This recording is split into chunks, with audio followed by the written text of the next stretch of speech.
स्वर्ग मंडल को जीवा पाई नारायण तुम मान कहते आमे मन इच्छा आसिनु आउ मौसा राजा अरे असंभव मोता संभव हेला सुनो के रहु सहु कपिला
मुख्यमंत्री साधारण लोक निर्वाचन हेले बर्तमान कार्यकलाप नहीं भल कहवा कि निर्वाचन कले मुख्यमंत्री भाव तो सेमिति ये मर्त्यर मानव राजा नहुष पदर अधिष्ठित होइथिबारु ए देवर्षि नारद बोले दिबा वर्तमान ए भली गोटा खेल करबा सेमिति मर्त्यर मानव नहुष इंद्र पद नै पाइबा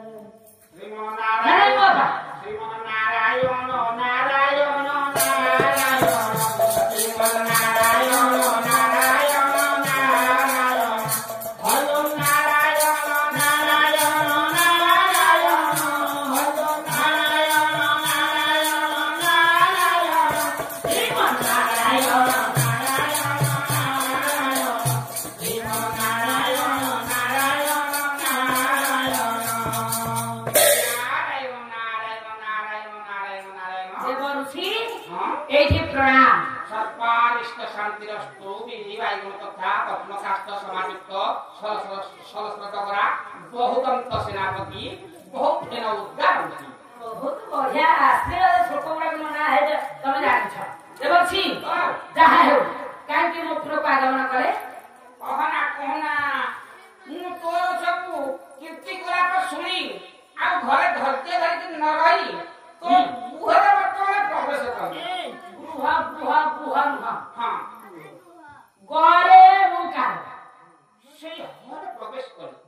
ଆଚ୍ଛା କଥା କଣ କି ଘରେ ତୁ ଯୋଉ ମତେ ପ୍ରଣାମଟା କଲୁ ପୁଅ ଆଜ୍ଞା ଏ ସ୍ୱର୍ଗ ମଣ୍ଡଳ ଦ୍ୱିତୀୟ ଇନ୍ଦ୍ର ତୁ ହେଇଛୁ ହଁ ସେ ପ୍ରଣାମଟା ମୁଁ ଗ୍ରହଣ କରିଲି। କାହିଁକି କଲନି?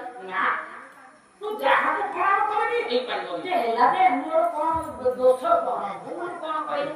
ତୁ ବା ଖଣ୍ଡିଆଟା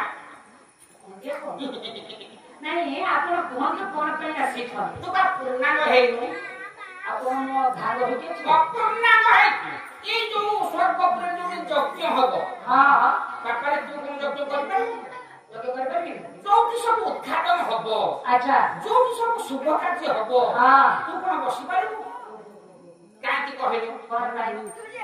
ତୋ ପାଖରେ ବା ତୋ ସ୍ତ୍ରୀ ନାହିଁ ରେ। ତୁ ଖଣ୍ଡିଆଟା ଅଧାଳିତ।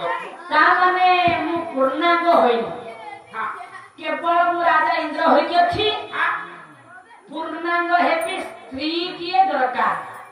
ଶୁଭ କାର୍ଯ୍ୟ ଶୁଭ କାର୍ଯ୍ୟ କଲେ ପାଖରେ ସ୍ତ୍ରୀ ଥିବା ଦରକାର। ଯଜ୍ଞ କରିବା ପାଇଁ ପାଖରେ ସ୍ତ୍ରୀ ଥିବା ଦରକାର। ଆମ ଗାଁରେ ଧବଳେଶ୍ୱର ଝୁଲା ଦିଦି ହେଲା ହଁ ନବୀନ ପଟ୍ଟନାୟକ ଆସିଲେ ଆଚ୍ଛା ନନା ମାନେ କହିଲେ କିଏ କର୍ତ୍ତା ହେଇକି ବସିବେ? ହଁ ସମସ୍ତେ କହିଲେ ମୁଖ୍ୟମନ୍ତ୍ରୀ ବସିବେ। ଆମ ଓଡ଼ିଶାରେ ଗୋଟେ ନୂଆ କାମ ହଉଛି ଝୁଲା ବ୍ରିଜ। ଟିକେ କଥା ପ୍ରତି ଲକ୍ଷ୍ୟ କରନ୍ତୁ। ମୁଖ୍ୟମନ୍ତ୍ରୀ ଧବଳେଶ୍ୱର ଯୋଉ ଝୁଲା ବ୍ରିଜ ସେ ଆସିଲେ ଉଦ୍ଘାଟନ କରିବା ପାଇଁ। ସାରା ବିଶ୍ୱାସ ଆଚ୍ଛା ତାଙ୍କର ତ ସ୍ତ୍ରୀ ନାହିଁ ସେ ଉଦ୍ଘାଟନ କରିବେ କେମିତି? ବିଶ୍ୱାସ କରିବେନି କେହି ସ୍ତ୍ରୀ ହେଲା ରାତି ହେଲାନି ମୋ ସୁକୁଦି କଙ୍କା ହେଇ ଛିଡ଼ା ହେଇଥିଲା ଆଉ ସେ ବାହାରେ କଣ ଅଛି ଆମ ଗାଁ ୱାର୍ଡ ମେମ୍ବର ରତ୍ନା ଦେଇ ପଇଲା ତାଙ୍କ କାମ କଲେ ବସି ପଇଲା। ଦେଖୁଛ ଆଉ କଣ ଉଦ୍ଘାଟନ କାର୍ଯ୍ୟ ତ ଅଧା ହୋଇଥାନ୍ତା। କେହି ଠିଆ ହେଲେ ମୁଖ୍ୟମନ୍ତ୍ରୀ କରେନି ତାଙ୍କ ସ୍ତ୍ରୀ ସୁକୁଟି ଯାଇକି ଠିଆ ହେଲା ଉଦ୍ଘାଟନଟା ହବ ନା ଆଉ। କାମ କରେ ବସି କହିଲେ ହେଇଛି ସାର୍ ହଁ ଦି ତିନି ଘଣ୍ଟା ପାଇଁ ତୁ ତୋ ସ୍ତ୍ରୀ ହେଇଯିବ। ଯା କାହିଁ କହୁଛ ମୋର ଯୋଉ ପ୍ରେରିତି କାହିଁ କହୁଛ ମୁଁ ତ ଆନନ୍ଦ ମୁଁ ତ ଯାହା ହଉ ମୋ ସ୍ତ୍ରୀ ଆଜି ମୁଖ୍ୟମନ୍ତ୍ରୀ ତ ସ୍ତ୍ରୀ ଅଭିନୟ କରୁଛୁ କଣ କଥା କଣ କଥା ସାବାସ ନିର୍ଲଜ ମୁଖ୍ୟମନ୍ତ୍ରୀ କରରେ ସ୍ତ୍ରୀ ବସିଥିଲେ 7ଟା ଇନ୍ଦିରାବାସ ଆଣିଛି ଯୋଜନା ସବୁ ଜାଗା ଯୋଜନା କରି ଧରିଲା ଆଉ କେମିତି ହବ? ବସ ନିର୍ଲଜ ପଦାର୍ଥ ତମେ ବସିଲ କୋଉଟେ ବୁଝୁଛ କହିବ ଦେଖିଆ। ତେଣୁ ବାପା ଯେତେବେଳେ କହିଲେ ଦେବରାଜ ଇନ୍ଦ୍ର ତମେ କେବଳ ଇନ୍ଦ୍ର ହେଇକି ଅଛ କିନ୍ତୁ ପୂର୍ଣ୍ଣାଙ୍ଗ ହୋଇନ ଶୁଭାଶୁଭ କାର୍ଯ୍ୟ ତେଣୁ ସ୍ତ୍ରୀ କିଏ ଦରକାର? ଆଚ୍ଛା ଇନ୍ଦ୍ର ତ ଅଭିଶାପ ପାଇକି ଯାଇଛ ତାଙ୍କର ସ୍ତ୍ରୀ ଯୋଉ ସଚୀ ଆଚ୍ଛା ତମର ସେଇଟା ପ୍ରାପ୍ୟ ନା ନାଇଁ? ତେଣୁ ସଚୀକୁ ସ୍ତ୍ରୀ ରୂପେ ଗ୍ରହଣ କରୁନ। ତେଣୁ ତମର ହିତ କଲ୍ୟାଣ ଅର୍ଥ କିନ୍ତୁ ସେଇଥିରେ ଅଛି ମୋ ବାପା ଗୋଟାଏ ରହସ୍ୟ ଯେ କି ସେ ଇନ୍ଦ୍ର ଆସନରେ ରହିପାରିବେ ନା। ତେଣୁ କହିଲେ ତମେ ଖାଲି ରାଜ୍ୟ ପାଳନ କଲେ କଣ ହବ? ହଁ ପାଖରେ ତ ଅର୍ଦ୍ଧାଙ୍ଗିନୀ ନାହିଁ କିନ୍ତୁ ସ୍ତ୍ରୀ ପାଖରେ ମଧ୍ୟ କିଛି ହେଇପାରିବନି। ଆରେ ଏଇଟା ଗୋଟେ ସାଧାରଣ କଥା ହେ ବସି ବିଲ ବାଛିବାକୁ ଯାଇଥିବ ରୋଇବାକୁ ଯାଇଥିବ ଭାତ ବୁଝା ନାହିଁ କି ବେଲାରେ ସ୍ତ୍ରୀ ହିଲ ଉପରେ ବସିକି ଆଖି ତା ଠାରୁ ପକଉଥିବ ଦିପୁଟା 6 ଗୁଠୁ ଆଗକୁ ପକେଇବ 10 ଗୁଠୁ ନା ହଁ ଆଖି ତା ପକଉଥିବ ହଁ ଓ ଦିଗୁଣ ଯାକେ 4 ଗୁଠୁ ବାଛିଦବ ସ୍ୱାମୀ ଆମ ପା ରହିଛି ଯା ସ୍ତ୍ରୀକି ନେଇକି ବସେଇଛ। ତେଣୁ ସେଇ ସମୟରେ ରାଜା ନହୁଷ କହିଲେ ହେ ଦେବର୍ଷି ନାରଦ ତୁମେ ଯାଅ ତୁମ ପୁରକୁ ବର୍ତ୍ତମାନ ସଚୀକୁ ମୁଁ କେମିତି ସ୍ତ୍ରୀ ରୂପେ ଗ୍ରହଣ କରିବି ତମେ ଆଉ ଘରକୁ ଆସିଲା ବେଳକୁ ଦେଖିବ। ଓକେ ଖାଲି ସଚିଟାକୁ ଯଦି ହାତେଇ ଦବୁ ହଁ ଜାଣିବୁ ତୁ ଭୁଲ 12 ବର୍ଷ କଣ ତୁ ଏମିତି ସବୁଦିନ ପାଇଁ ରହିଥିବୁ ସବୁଦିନ ପାଇଁ ହେଇକି ରହିବି ଆଉ।